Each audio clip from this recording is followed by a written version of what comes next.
nongeye kubaha ikaze mu kiganiro inozabuhanga cy'uyu munsi. Ni ikiganiro mwungukiramo byinshi bibafasha mu buzima bwanyu bwa buri munsi.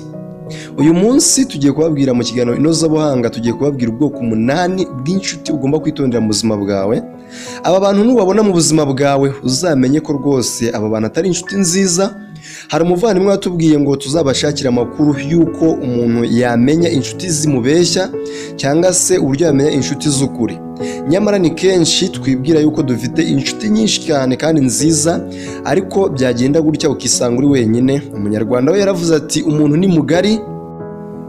Twagerageje rero kukwereka ubwoko 8 bw'inshuti zitari nziza ugomba kwitondera mu buzima bwawe, kandi izi nshuti ukazirinda kugira ngo ubuzima bwawe bugende neza.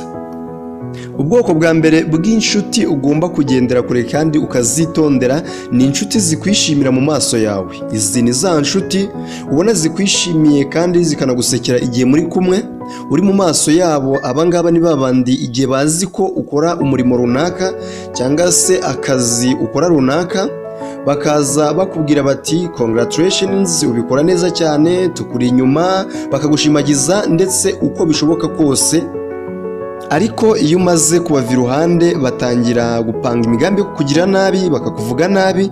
Abangaba uzababwirwa nuko iyo bamaze gutandukana nawe nta numwe ukwandikira cyangwa se ngo aguhamagare. Abangaba igihe uri mu maso yabo nicyo gihe cyonyine bagushimagiza, bakakubaza amakuru, bakakuvuga neza, ariko iyo umaze gutandukana nabo bagasigara bakuvuga ibibi. Abantu uzabitondere cyane.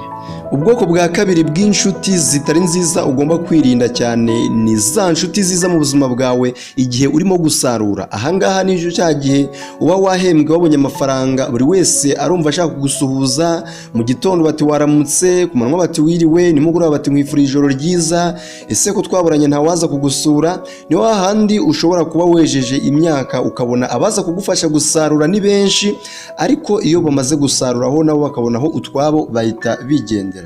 Abangaba nabo nukubitondera cyane.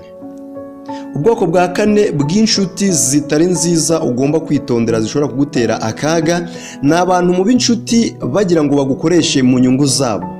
Izi rero zo ziguha buri kimwe cyose kugira ngo bagukoreshe mu nyungu zabo. Iyo bamaze kubona inyungu bagushakagaho bahita bigendera, wowe ukazajya ubahamagara nko kuri telefone ngo babaze amakuru yabo, cyangwa se wowe banabasuhuza bakakubwira bati ba witonze ndaje ngo uhamagare. Ukwezi kugashira, umwaka ukaba washira. Izi nshuti uzazitondere cyane. Ubwoko bwa 4 bw'inshuti ugomba kwitondera mu buzima bwawe ni za nshuti ziza mu buzima bwawe zije kuneka imbaraga zawe n'intege nke zawe, hanyuma zikazijyana ku banzi bawe bakurwanya. Uzumva bakubwira bati ese ubigenza ute, kubera iki abantu benshi bagukunda, kubera icyo ugira abakiriya benshi. Wamara kubibabwira bakabibwira abakurwanya. Abo bantu nabo uzabitondere cyane. Ubwoko bwa 5 bw'inshuti ugomba kwitondera kandi ukazigendera kure ni za nshuti zumva ko wewe waziha gusa, buri gihe akumva ko ari wowe ugomba kumuha, ukazifasha muri byinshi izo nshuti, ariko wewe byagira aho kugira ngo izo nshuti ziguhe ubufasha zikakureka, wazaba ubufasha zikaguhunga. Izi nshuti nazo ugomba kuzigendera kure cyane. Ubwoko bwa 6 ni inshuti zikuyobora. Hari inshuti ziba zishaka kukuyobora, izi nshuti nazo ugomba kuzirinda cyane. Izi ngizi ni za nshuti zishaka ko uzikurikira ugakora ibyo zishaka. Aba ni babandi bifuza kubakurikira nka ya mvugo ngo aho inkuba ihindiye niho ibicu byerekera. Umunsi wakwebye ntubakurikire, ukanga kujyana nabo, ukanga gukora ibyo bakubwiye cyangwa se ukanga gukora ibyo bashaka. Abangaba bakora ibishoboka byose bagashuza intambara zakurwanya icyo gihe wanze gukora ibyo bashaka. Aba bantu uzabitondere cyane. Ubwoko bwa 7 bw'inshuti ugomba kwitondera mu buzima bwawe ni inshuti z'abagambanyi.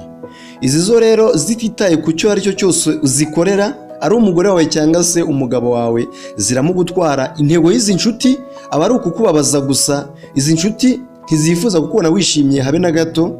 Uzikorera ibyiza ariko zo zikakubabaza. Ubwoko bwa nyuma ariko ubwoko bwa 8 bw'inshuti ugomba kugenza make kuri zo ni inshuti ziba zishaka kugaragaza buri gihe ko zirenze kuri wowe.